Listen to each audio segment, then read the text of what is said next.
ordinary street bikes run better than me. This time, he sets his sights on something different. Hokey little Yamaha SR500. Jay LaRossa is a former custom hot rod mechanic and builder who turned his sights to cafe racers, and he's just tearing up. The motor has to go up. This bike's probably going to have, close to a couple hundred hours worth of machine work and hand fab on it. Oh, that's who we go. Here. Now give me that back. I'm going to put it through my way. That's not going to go in, dude. There it is.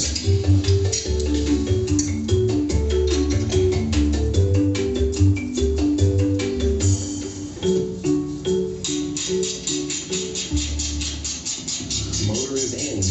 After hanging around with Jay for a couple of days, you begin to realize that he's a sort of do it at all costs kind of guy. He'll just keep hammering away and working on it until it works the way he wants it to work.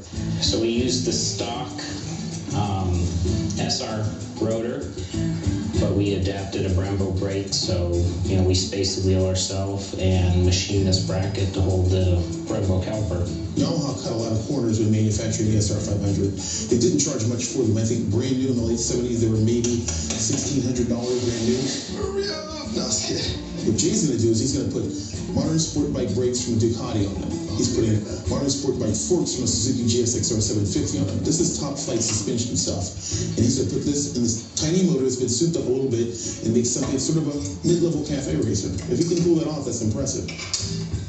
Ducati brake, machine the adapter to adapt it to the GSX-R fork blades. Yeah, this could be a bit of overkill. This is like maybe putting Formula One braking equipment suspension on your Volkswagen Jetta. He can hit the brakes pretty hard. This bike just might tuck under and fold and drop over on the ground on him.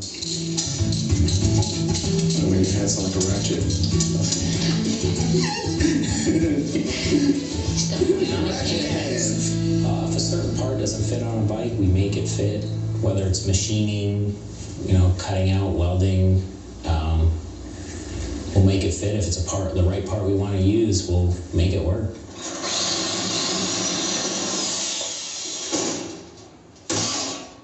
So that's what we'll build a seat out of. So first we start by putting the metal on the sandbag and start kind of shaping it. The reason we put the steel seat on is my buddy wanted something different, didn't want to run fiberglass on his bike, and I said I can make it out of steel, and he said, yeah, let's go for it. So crafted it out of steel from flat steel. So you can see it's starting to get a crown to it. Then you usually take it over to the planishing hammer, smooth out the bumps. It's going to be loud though. You're going to put the shut the up muffs on.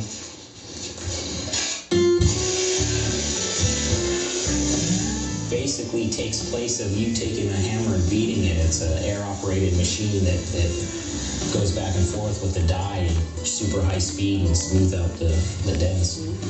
Basically, I did it out of 2 halves, so kind of clamshelled it, did 1 half and made an exact duplicate left and right side, and then welded them together, smoothed the weld, ran it back through an English wheel, and just flushed it all out, and then created the seat pan and welded it to the flat seat pan.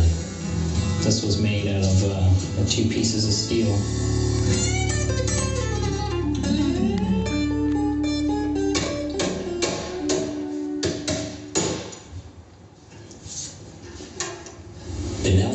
Was a horribly hideous motorcycle, but it had a really nice shape, typical cafe style tape with knee dents in it. It's just a really smooth, nice shape.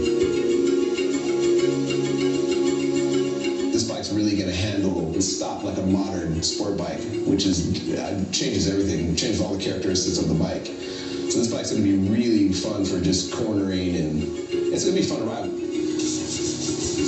There it is. Let's go ride. No,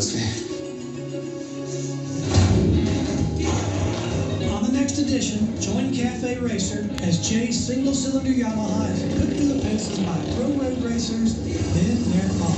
Epic day today. Unbelievable. Really unbelievable. No strangers to California's King Road.